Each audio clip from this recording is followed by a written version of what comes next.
In recent news, former President Donald Trump has made waves with his brash rhetoric and combative approach toward Canada, a longtime ally of the United States. During a private meeting at his Mar-a-Lago estate, Trump allegedly threatened to impose a massive 25% tariff on all Canadian goods and even suggested that Canada might be better off becoming the 51st state if it couldn't survive without exploiting its economic relationship with the U.S.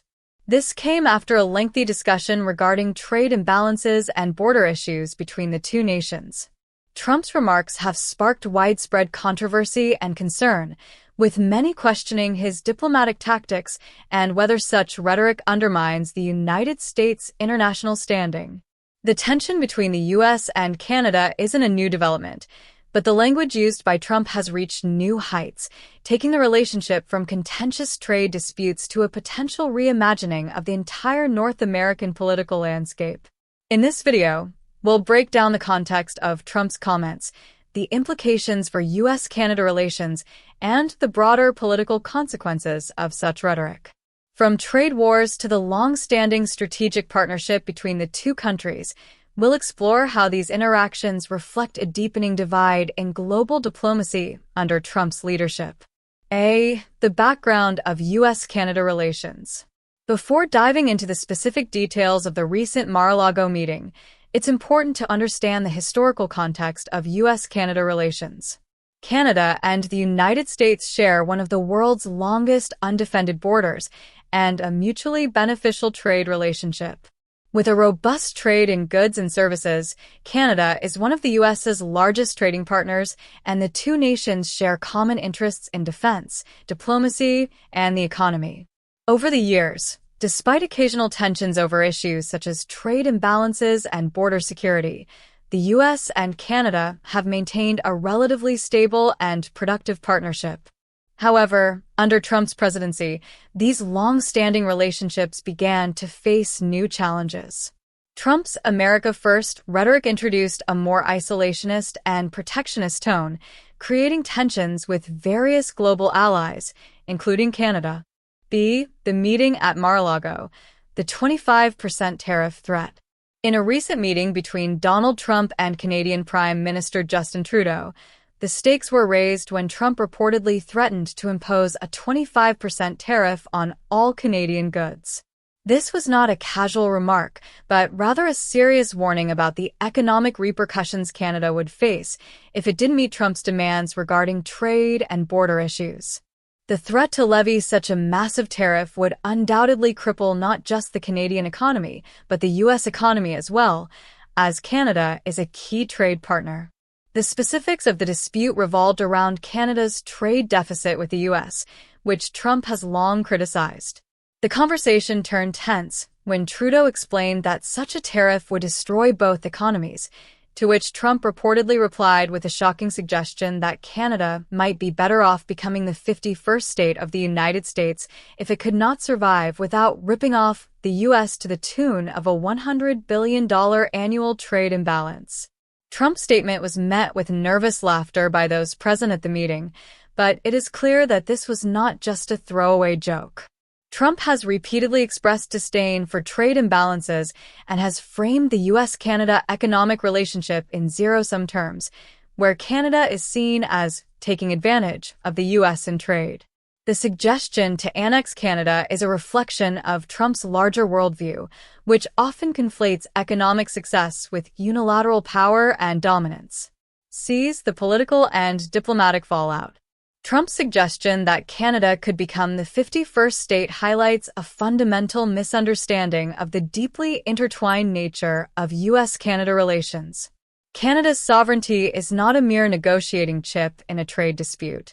Such a proposal undermines the decades of diplomatic efforts, treaties, and partnerships that have been built between the two nations.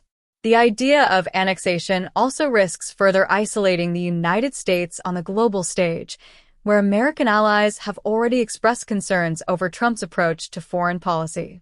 Moreover, the economic implications of such a tariff, if it were ever implemented, would be disastrous. A 25% tariff on Canadian goods would trigger a chain reaction that would result in higher prices for everyday goods in the U.S., from gasoline to food products. This would not only hurt American consumers, but also hurt U.S. manufacturers that rely on Canadian raw materials and products. D. The Trump style of diplomacy. Bullying or strategic leadership. Trump's approach to diplomacy is often described as transactional and aggressive.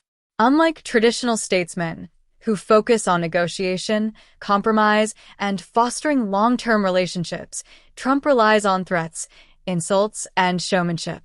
This was evident in his meeting with Trudeau, where instead of focusing on solving trade issues through diplomatic means, Trump opted for bullying tactics to extract concessions. In this specific case, Trump's threats to impose tariffs and his suggestion of annexation reveal a lack of understanding about the complexity of international relationships and trade agreements.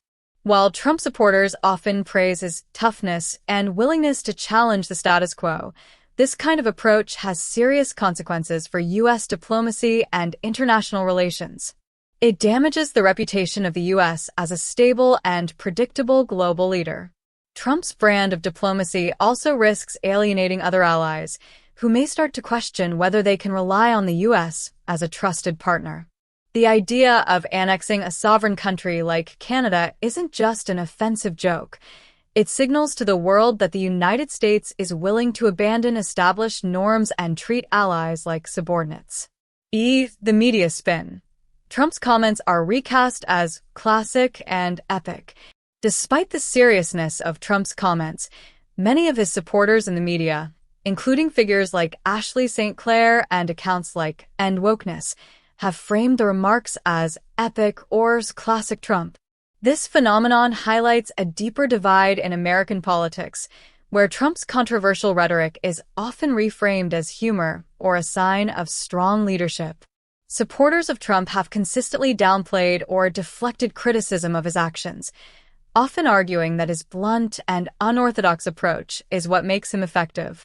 This defense mechanism is part of the broader culture of right-wing media, which seeks to paint Trump's more extreme remarks as bold or entertaining, rather than dangerous or harmful to U.S. interests. This framing also serves to shield Trump from accountability. While media figures like Peter Doocy of Fox News attempt to spin Trump's comments as humorous or lighthearted, the real-world implications of such statements are anything but amusing. The notion that a sitting president or former president would casually joke about annexing an entire country is not just irresponsible, it's a serious breach of diplomatic protocol. Broader implications for U.S. global reputation and trade. Trump's behavior at Mar-a-Lago isn't just a matter of U.S.-Canada relations. It's part of a broader pattern of rhetoric that has eroded the United States' standing on the global stage. His comments about annexing Canada follow a similar pattern of reckless suggestions, such as his past remarks about buying Greenland or threatening to invade Mexico. As America's allies watch these developments, there is growing concern about whether the U.S. can be trusted as a reliable partner. If countries like Canada and Mexico are subject to such threats, how can the United States expect to build coalitions or foster meaningful relationships in the future? It's possible that the global perception of America's reliability is shifting, and Trump's words are helping to push that change in a more negative direction. In conclusion, Trump's recent comments to Canadian Prime Minister Justin Trudeau during their meeting at Mar-a-Lago have once again brought to light the dangerous consequences of his foreign policy approach. By threatening to levy a 25% tariff on Canadian goods and suggesting that Canada could become the 51st state, Trump has escalated tensions between the two nations, undermined decades of diplomatic work, and placed both the U.S. and Canada's economies at risk. While Trump supporters may view his remarks as bold and entertaining, the reality is that such threats are reckless and undermine the U.S.'s global reputation. The U.S.-Canada relationship is one of mutual benefit, and treating it as a zero-sum game with threats of annexation only serves to damage that partnership. As we move forward, it will be crucial for leaders on both sides of the border to work toward de-escalating tensions and restoring the diplomatic norms that have long underpinned the U.S.-Canada relationship. The world is watching, and the consequences of further alienating key allies like Canada could have lasting repercussions for America's standing in the international community.